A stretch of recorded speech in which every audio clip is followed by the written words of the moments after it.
As raízes da fé, o começo da igreja cristã. Olá, amigo e amiga, irmão e irmã, vamos juntos nesta jornada sobre a história da igreja? Este vídeo é baseado no livro História do Cristianismo, de Bruce Shelley. Já aproveita e curta, se inscreva e compartilhe este vídeo. A primeira comunidade? Ninguém duvidava de que o primeiro grupo de cristãos seguidores era composto de judeus e incluía a mãe de Jesus, Maria, alguns outros parentes e os apóstolos Pedro, Tiago, João, André, Filipe, Tomé, Bartolomeu, Mateus, Tiago, filho de Alfeu, Simão, o Zelote e Judas, filho de Tiago. Eles escolheram um discípulo chamado Matias para se tornar o 12º apóstolo, substituindo Judas Iscariotes, o qual cometera suicídio logo após a crucificação. Considerando que todo o grupo era composto por judeus devotos, eles permaneceram leais, durante certo tempo, às leis judaicas e continuaram a adorar nas sinagogas e no templo. Em todos os aspectos exteriores, o estilo de vida deles se assemelhava a qualquer outra seita judaica da época. Os discípulos chamavam seu novo movimento de O Caminho, enfatizando a crença de que Jesus conduziria seus seguidores ao reino de Deus. Em pouco tempo, porém, a comunidade de Jerusalém passou a denominar-se por um termo do Antigo Testamento que costumava ser utilizado para se referir à Assembleia de Israel. O equivalente em grego era eclésia, ou igreja em português, e significava uma reunião de pessoas, o povo de Deus. A despeito de sua conformidade exterior à religião judaica e de seu emprego das escrituras judaicas, os discípulos sentiam que a ressurreição de Jesus e a vinda do Espírito Santo no Pentecostes os haviam transformado em algo único, um odre novo. Pouco depois do Pentecostes, as autoridades do templo, perturbadas com a pregação sobre a ressurreição de Jesus, prenderam Pedro e os outros 11 apóstolos e ainda ameaçaram, em vão, os líderes da igreja, proibindo-os de proclamar a ressurreição de Jesus. Apesar disso, os seguidores de Jesus participavam dos cultos no templo com regularidade e observavam rigorosamente as leis e os rituais judaicos. Eles não mostravam nenhum sinal da rejeição da lei de Moisés, nem da autoridade do templo. E em 2 anos, seu número havia subido para vários milhares. Sob a liderança dos apóstolos, o novo movimento conservava sua unidade com 2 cerimônias especiais que mantinham a realidade da morte e da ressurreição de Jesus no centro da comunhão. A primeira, o batismo, era familiar porque muitos dos primeiros discípulos haviam seguido o ministério de João Batista. No entanto, seu significado na comunidade apostólica era diferente. O batismo de João era uma forma de professar a fé em um reino ainda por vir. Já o batismo na nova igreja era aquilo que os teólogos agora denominam escatológico, uma vez que assinalava a entrada em um reino espiritual já proclamado, porém ainda a ser revelado em sua plenitude.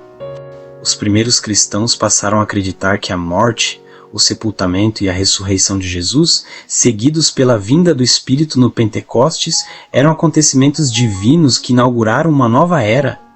As pessoas poderiam entrar para esse reino espiritual pela fé em Jesus como Senhor e testificar dessa fé pelo batismo. De modo semelhante, a segunda cerimônia, a ceia como logo foi chamada, recordava a traição e a morte de Jesus e encontrava a evidência da nova aliança prometida pelo profeta Jeremias nos acontecimentos do Calvário e no túmulo vazio.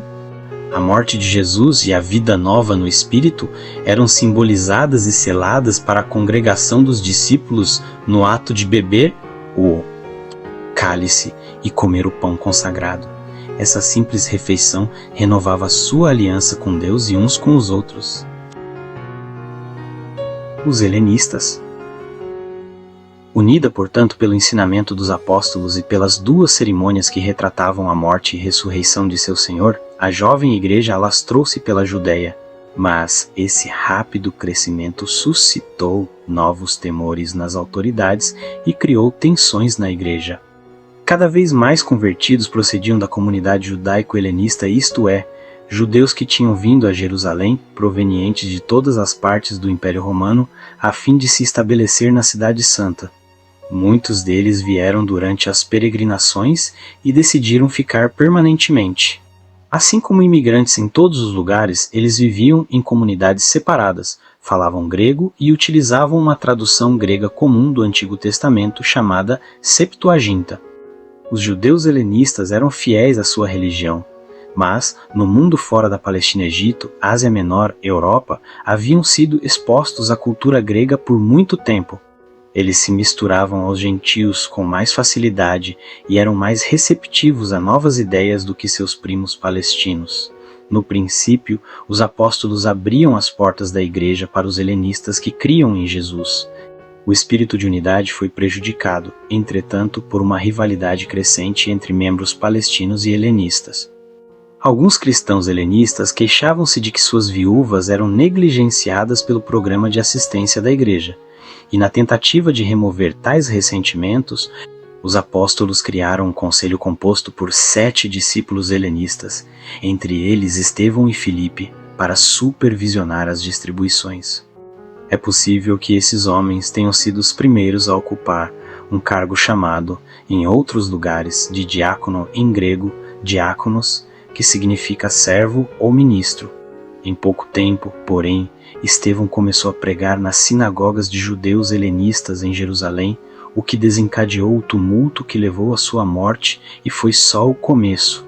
Grupos de justiceiros começaram a capturar e prender nazarenos suspeitos. Um dos líderes desses justiceiros era um fariseu zeloso chamado Saulo de Tarso. Esse primeiro massacre cristão, ocorrido por volta de 36, marcou a expansão do abismo entre judaísmo e cristianismo e transformou a nova fé em um movimento missionário. Os apóstolos hebreus não foram importunados, mas os discípulos helenistas foram obrigados a fugir de Jerusalém, encontrando refúgio na Síria e em Samaria, onde fundaram comunidades cristãs. Outros cristãos helenistas fundaram igrejas nas cidades de Damasco, Antioquia e Tarso, na Síria, na ilha de Chipre e no Egito. Notícias a respeito das igrejas espalhadas no mundo helênico foram aos poucos chegando à Cidade Santa, e os anciãos cristãos em Jerusalém logo enviaram representantes para estabelecer laços com os novos centros do cristianismo. Pedro e João foram a Samaria para se encontrarem com Filipe. Barnabé, um judeu do Chipre e um dos primeiros convertidos de Jerusalém, viajou para Antioquia, na Síria, onde homens de Chipre e de Cirene haviam fundado um movimento cristão bem-sucedido, dando o passo revolucionário de evangelizar gentios. Antioquia era a capital administrativa da província romana da Síria. Com 500.000 de habitantes, ela também era a terceira maior cidade do Império, depois de Roma e de Alexandria. Por ser um centro cosmopolita movimentado, sua população racialmente mista era, em sua maioria esmagadora, gentia, mas também existia uma grande comunidade judaica. Em Antioquia, pela primeira vez, os seguidores de Jesus foram chamados de cristãos. Originalmente, os oponentes da igreja usavam o termo como um rótulo depreciativo para os devotos do ungido, mas os cristãos logo o adotaram de bom grado. Desse modo, a Antioquia cresceu em influência cristã e, com o tempo, substituiu Jerusalém como centro de iniciativas missionárias. Isso se deu, em grande parte, graças ao trabalho de Saulo de Tarso, que se juntou a Barnabé ali em aproximadamente 44. Declínio de Jerusalém. Vozes de Jerusalém, não de Roma, entretanto, representaram o ápice da separação. Enquanto Paulo reunia seguidores gentios por todo o mundo pagão, a igreja em Jerusalém dava continuidade à sua rígida aderência à ortodoxia judaica. A perseguição continuava sendo uma possibilidade. Em aproximadamente 41 d. C. Tiago, filho de Zebedeu, um dos seguidores mais íntimos de Jesus, foi assassinado por ordem de Herodes Agripa I, rei da Palestina de 41 a 44 d. C. O irmão de Tiago, João, o discípulo amado, talvez tenha fugido de Jerusalém nessa época. Pedro foi preso logo após a morte de Tiago, mas escapou e embarcou em uma longa viagem missionária. Ele visitou Antioquia, Corinto e outras cidades na Ásia Menor, e, próximo ao final da vida, viajou para Roma, onde, juntamente com Paulo, foi capturado na perseguição de Nero e então martirizado. A liderança da Igreja de Jerusalém ficou de início nas mãos de Tiago, o irmão do Senhor. Por ser um judeu devoto cumpridor da lei, ele era reverenciado por seus seguidores, mas, em 62, foi assassinado por ordem do sumo sacerdote judeu. Sua morte deixou a Igreja de Jerusalém desmoralizada e sem liderança. Enquanto isso, tensões entre os judeus e seus dominadores romanos ficavam cada vez mais fortes. A conclusão do templo judaico em 64 deixou milhares de trabalhadores desempregados, intensificando o descontentamento geral.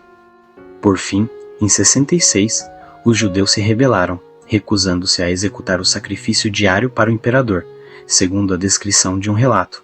A guerra trágica e sangrenta que se seguiu custou mais vidas do que qualquer conflito anterior. Os judeus resistiram a adversidades avassaladoras por 4 anos, mas não puderam suportar o poder de Roma. Em 70, as tropas do imperador Vespasiano, lideradas por Tito, irromperam pelos muros de Jerusalém, saquearam o templo, queimaram-no e levaram os despojos para Roma.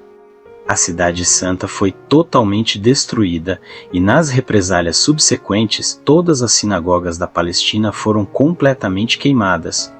No início da revolta, os líderes da Igreja de Jerusalém foram aconselhados, em uma visão, a fugir da cidade. Os judeus piedosos consideraram a fuga cristã um ato de traição, e isso selou o destino da Igreja no mundo judaico. Alguns anos mais tarde, ao tomarem a decisão de barrar judeus cristãos nos cultos na sinagoga, o rompimento estava completo. Qualquer judeu que desejasse permanecer fiel à sua religião não poderia ser também cristão. A nova fé havia se tornado, e permaneceria sendo, um movimento gentílico. O odre velho estava irremediavelmente rasgado. Para fins práticos, o ano de 70 e a destruição de Jerusalém marcaram o fim da era apostólica. A maioria dos primeiros apóstolos estava morta, e as igrejas que eles haviam fundado estavam agora em novas mãos. Por intermédio de sua incansável atividade, um novo e poderoso elixir foi derramado no mundo mediterrâneo. Mais duradoura e resiliente do que as forças adversárias, a mensagem dos apóstolos suportaria perseguições e oposições, emergindo séculos mais tarde como a fé dominante do Império Romano. Declínio de Jerusalém. Vozes de Jerusalém, não de Roma, entretanto, representaram o ápice da separação. Enquanto Paulo reunia seguidores gentios por todo o mundo pagão, a Igreja em Jerusalém dava continuidade à sua rígida aderência à ortodoxia judaica. A perseguição continuava sendo uma possibilidade. Em aproximadamente 41 d. C. Tiago, filho de Zebedeu, um dos seguidores mais íntimos de Jesus, foi assassinado por ordem de Herodes Agripa I, rei da Palestina de 41 a 44 d. C. O irmão de Tiago, João, o discípulo amado, talvez tenha fugido de Jerusalém nessa época. Pedro foi preso logo após a morte de Tiago, mas escapou e embarcou em uma longa viagem missionária. Ele visitou Antioquia, Corinto e outras cidades na Ásia Menor, e próximo ao final da vida, viajou para Roma, onde, juntamente com Paulo, foi capturado na perseguição de Nero e então martirizado. A liderança da Igreja de Jerusalém ficou de início nas mãos de Tiago, o irmão do Senhor. Por ser um judeu devoto cumpridor da lei, ele era reverenciado por seus seguidores, mas em 62 foi assassinado por ordem do sumo sacerdote judeu. Sua morte deixou a Igreja de Jerusalém desmoralizada e sem liderança. Enquanto isso, tensões entre os judeus e seus dominadores romanos ficavam cada vez mais fortes. A conclusão do templo judaico em 64 deixou milhares de trabalhadores desempregados, intensificando o descontentamento geral. Por fim, em 66, os judeus se rebelaram, recusando-se a executar o sacrifício diário para o imperador. Segundo a descrição de um relato, a guerra trágica e sangrenta que se seguiu custou mais vidas do que qualquer conflito anterior. Os judeus resistiram a adversidades avassaladoras por 4 anos, mas não puderam suportar o poder de Roma. Em 70, as tropas do imperador Vespasiano, lideradas por Tito, irromperam pelos muros de Jerusalém, saquearam o templo, queimaram-no e levaram os despojos para Roma. A Cidade Santa foi totalmente destruída, e nas represálias subsequentes, todas as sinagogas da Palestina foram completamente queimadas. No início da revolta, os líderes da Igreja de Jerusalém foram aconselhados, em uma visão, a fugir da cidade. Os judeus piedosos consideraram a fuga cristã um ato de traição, e isso selou o destino da Igreja no mundo judaico. Alguns anos mais tarde, ao tomarem a decisão de barrar judeus cristãos nos cultos na sinagoga, o rompimento estava completo. Qualquer judeu que desejasse permanecer fiel à sua religião não poderia ser também cristão. A nova fé havia se tornado, e permaneceria sendo, um movimento gentílico. O odre velho estava irremediavelmente rasgado, para fins práticos, o ano de 70. E a destruição de Jerusalém marcaram o fim da era apostólica. A maioria dos primeiros apóstolos estava morta, e as igrejas que eles haviam fundado estavam agora em novas mãos. Por intermédio de sua incansável atividade, um novo e poderoso elixir foi derramado no mundo mediterrâneo. Mais duradoura e resiliente do que as forças adversárias, a mensagem dos apóstolos suportaria perseguições e oposições, emergindo séculos mais tarde como a fé dominante do Império Romano. Muito obrigado por chegar até aqui comigo. Que Deus te abençoe imensamente. Não se esqueça, curta, se inscreva e compartilhe este vídeo. Até uma próxima oportunidade, se assim o Senhor nos permitir.